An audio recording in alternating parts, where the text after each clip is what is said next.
Welcome back to Coffee and Conversation. I wasn't quite ready to start this video, but okay, yes, you can be there. Yeah, I was just going to lift him up so you could see his face. I was not planning to invite him to move into my shoulder. Yes, he is here, and this is what he's been like lately. Pick me up, hold me, carry me, cuddle me. Don't put me down. If you put me down, I'm going to scream. And he's alternated between that and sleeping. So, yeah, it's what he's been like when he's awake. See, I'm telling on you, so they know what a bad boy you are. Audie had a good week. I mentioned that yesterday. He had the yard guy, he had Jane, and the problem with him is he's like a small child.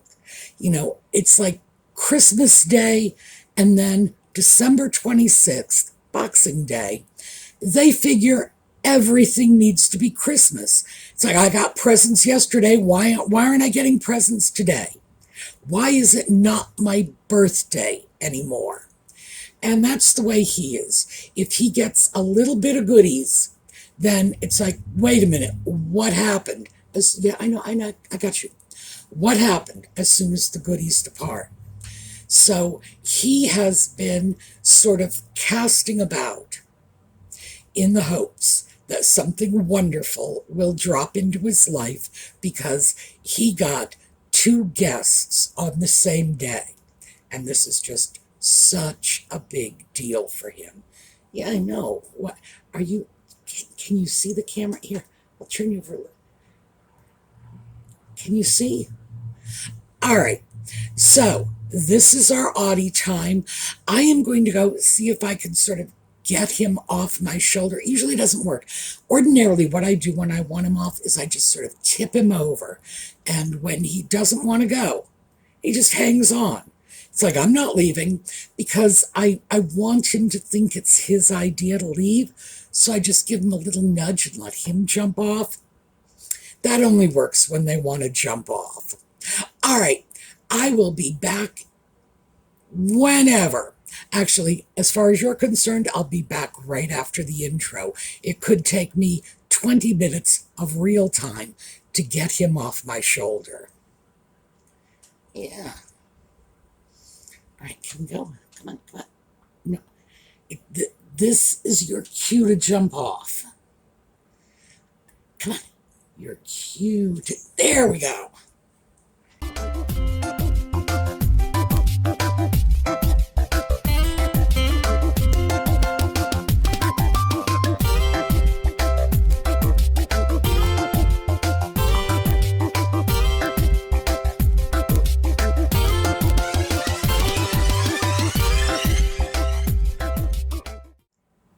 So yesterday we were talking about wish lists and how they could be useful for us. So I wanted to continue that because wish lists are not only things that can help us save money and make decisions, it's something that can help us find ourselves. So, yeah, I know, child of the 60s, always talking about finding themselves. There are 2 points in our lives when many of us tend to be lost if we are women. This is not true of men. Usually when we are young and just emerging out into society, so that sort of 18 to 26 group, we're not really sure who we are because we've never really had the chance to freely express ourselves, to delve into, the quest for who we are and what makes us comfortable. And the reason for that is we have never had full autonomy. We have never been able to choose our own social circle, just for starters, because the biggest part of our social circle when we are a young person in school living at home is our family. And you don't get to pick your family. I know. There are plenty of you out there with me saying, yeah, more's the pity.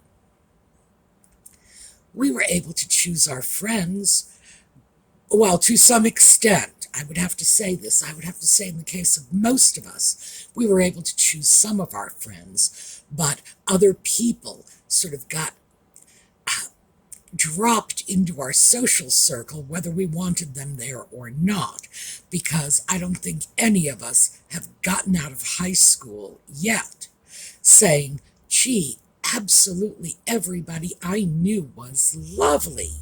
No, no. We had to deal with people we didn't particularly like, but hey, that's life. But when we are out in the world for the first time on our own, figuring out who we are can be a challenge. And some of us catch on very quickly. Some of us have known who we were all along and could just scarcely wait until we turned 18 so we could just go out and get that tattoo on our knuckles or whatever. Others, and this is true for a lot of people in my generation, we were raised to believe we would stay at home till we got married and we would move from our daddy's house to our hubby's house. We never really had that alone time. We were somebody's daughter, we were somebody's wife, we were somebody's mother. And then we hit our 60s, and as we're retiring from work, we no longer have that identity either, so now we have to figure out who we are. Now, many of us have had a good idea of who we are all along, and I don't want to say everyone is scratching their head saying, gee, I don't know this person. It's different for men. Men characteristically end up with a midlife crisis sometime around their 40s, and that seems to be their sort of implosion point. But like I say, for women, it's a little different. So a lot of people my age are trying to figure out who we are. Who do we want to be?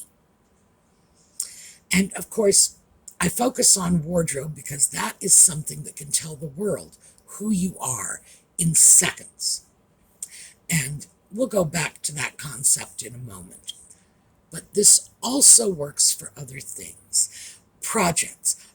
If you want to change out your kitchen, we talked about changing the draperies in the living room.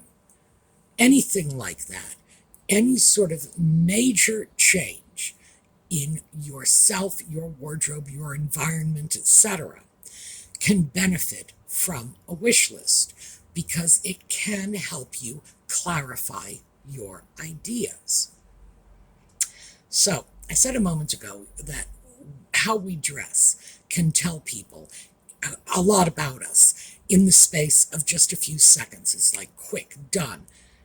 This is who you are. That was how I came up with my style, if I can presume to call it that. And I'll tell you, spoiler alert, it's what the kids are calling dark academia. But in fact, they didn't invent it because that's how I was dressing 40 years ago, and I didn't invent it. So, no, it's not new. It's been around for a long time.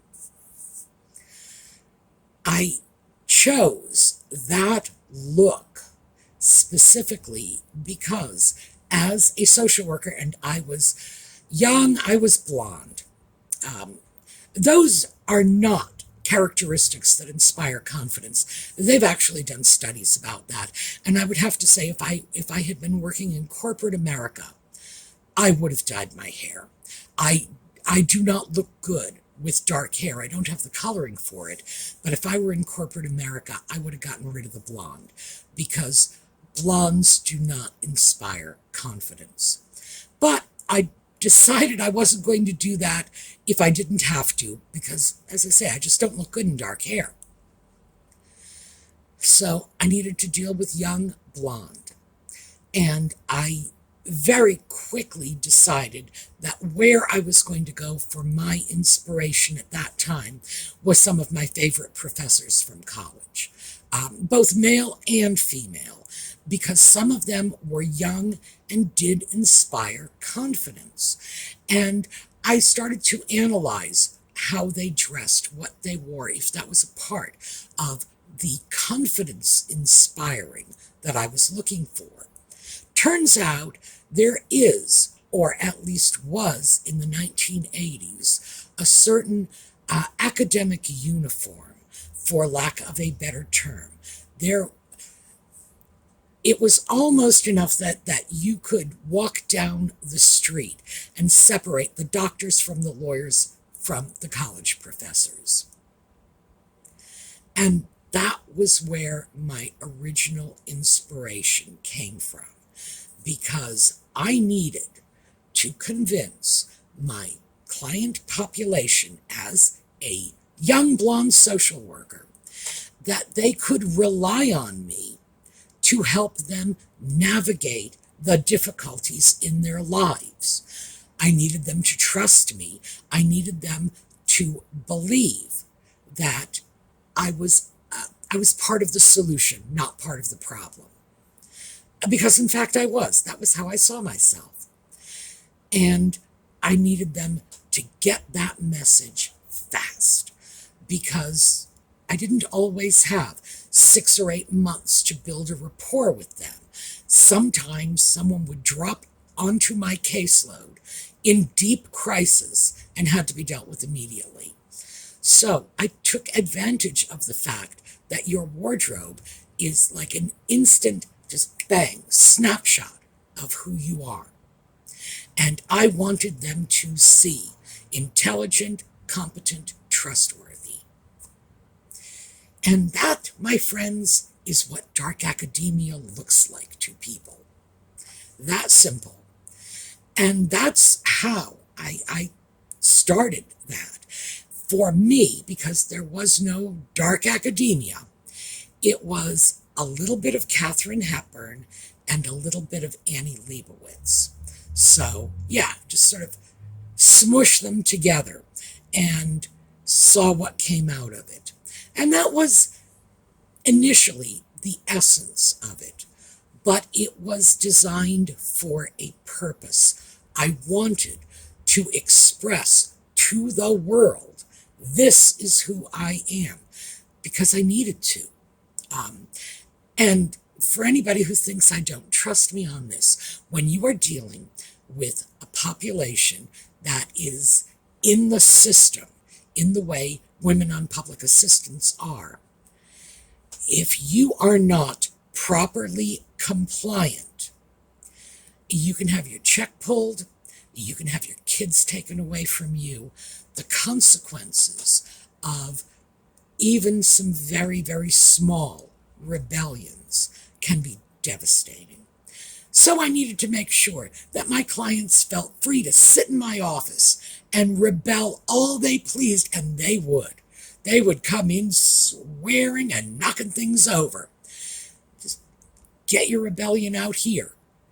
But sign the form, or get the children vaccinated, or do what the state told you you must do, because they really can and will come in and take your kids from you. And that's not an exaggeration. So in that sense, I'm not going to go so far as to say it was life or death. But geez, it was pretty darn close. So it was in everybody's best interest, my best interest and their best interest, that we play nice together to get them through the system, because my goal was to, square peg, round hole. This was my philosophy. I had a whole bunch of square pegs in my client population. These were people who did not play by society's rules, which is how they got in trouble in the first place. And society wanted to pound those square pegs into round holes. I felt my job was to appreciate their individuality and just teach them how to curl in on themselves so that they could fit into that round hole, but then later, when it wasn't necessary, pop right back out as a square peg without having lost any of their edges, because they were great just as they were, and I was not interested in changing them. Society was, but my mandate was simply to help them get from point A to point B. I probably would have been fired if anybody knew what my real goal was, which was just to teach them how to get along with the system until such time as they didn't need it anymore, which, by the way, in my own defense, I will say, provided them a great incentive to get off welfare and get into the job market, and that was my mandate. So, yeah, but I was very influenced by the Milgram experiments. I'm going to say that and let it go at that, because all I wanted to do was help them get through with as little difficulty as possible. So, I don't know why I got off onto that bizarre tangent, but I needed the whole world to see me in a certain light. And I will also say that sort of being quickly and easily identified as the resident intellectual got me a lot of space to do what I wanted to do and to get creative as a social worker, which benefited my client base. So it was win-win-win straight across the board. Over time, I took that look and I would incorporate other things. The Amelia Earhart was another thing I eventually incorporated. Scarves. That's from my Amelia Earhart period. And so it was Amelia Earhart and Kelly McGillis. Kelly McGillis came in there too. But Kelly McGillis from Top Gun, specifically, because it was the 80s and I was a young person. So I've often wondered what this says about me, that so much of the influence came from gay women. Gay women and feminist pioneers. So we've got Annie Leibovitz and Kelly McGillis, and then we've got Amelia Earhart and Katharine Hepburn. Yeah. No wonder I did not come out the other end as a girly girl. So that was how I did it. And now my style is kind of my own. It's mostly dark academia, but there's a whole lot of other stuff mixed in with it. But back to wish lists. The wish list and the inspiration files tell me how to stay on track. So if I see something and it doesn't conform to either a need that I've already identified and thrown into my wish list, or if it's not quite working with the inspiration file, probably not a good idea.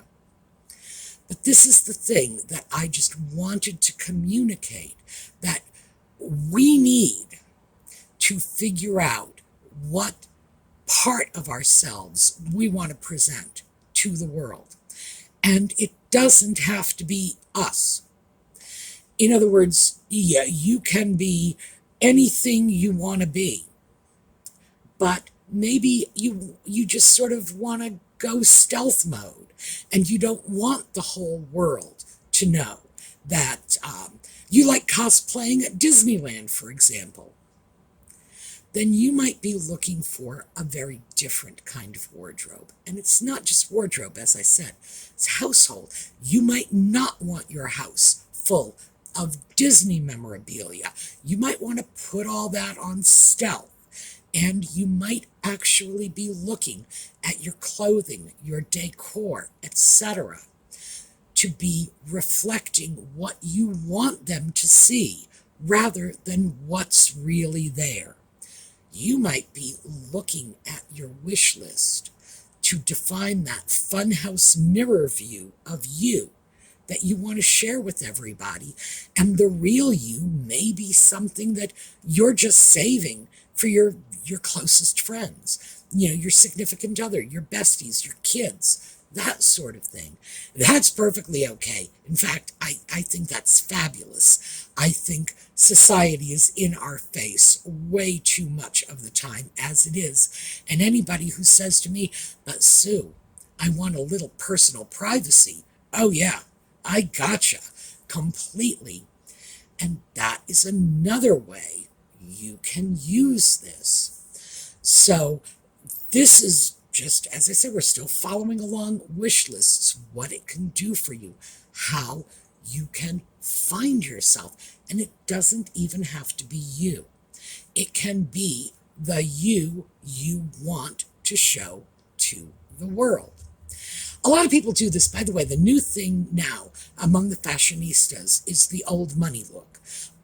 Everybody out there is trying to look like they've had wealth going back 9 generations, the British country house, that sort of thing. That is Audie. He has been sitting at my feet, pulling my scarf off. He's so bad. Yeah, he's still here with us. And this is something that maybe it's a little on the poseur side of things. I don't know. I have no problem with the fake it till you make it thing. And I have no problem with somebody saying, I want to show the world this side of me. But it is actually becoming a thing among the fashionistas for creating a wardrobe that looks like you are far more affluent than you are, and even that your grandpa was far more affluent than he may have been. So we are seeing this opportunity to look at what we want to present to the world and saying, well, I want a little more control over that, and I want to get creative with that. And yes, the me I want to show to the world is a pure work of fiction. Why not? There's no law that says you have to show 100% of yourself to every person who passes you on the street. No law. So for some of us, it's a totally different motivation. And again, that's where your wish list is going to help you. Your inspiration list is going to have pictures of people with names like Vanderbilt and Astor in it. And your wish list, well, if you're smart, is going to have a tremendous amount of resale clothing. Just remember, old money doesn't buy things. They don't. They never have. They run around in the same clothes that they inherited from their grandparents. Say, yes, this is Grandpa's jacket, and it is mine now. And in 50 years, I will give it to someone, and it will be theirs. What'll we do about furniture and pictures and everything? What does anyone do? Buy it, I presume. Your lot buys it. My lot inherits it. It's just the way it is. Part of it is because when they bought things, they bought them to last. But they are not consumers. They are inheritors. And that's why thrifting is a terrific option if you're looking to present yourself to society as more affluent than you are. Check out the thrift shops. But that's just one way in which the wish list and the inspiration list can help you decide who you are, who you want to be, or maybe just who you want everyone else to think you are. So that is what I have for you today. Just a bit of a follow-up on yesterday. And Audie, well, he's no longer under my feet, but he's he really did, well, he didn't exactly steal my scarf, but he certainly tried to. I have to be careful with things like this, because as far as he's concerned, a scarf you could scrunch up into a cat bed. So he doesn't view this as my clothing. He views this as his nap spot. And I have to be more careful about that. All right. So that is what I have for you today. Just sort of expanding the wish list to do more jobs for you. And critically, to figure out who you are, who you want to be, who you want them to think you are. All right, we're going to take a look at a slideshow on the way out. I will see you this evening, those of you who follow Just Chattin'. For the rest of you, I will see you next weekend. In the meantime, have a terrific day.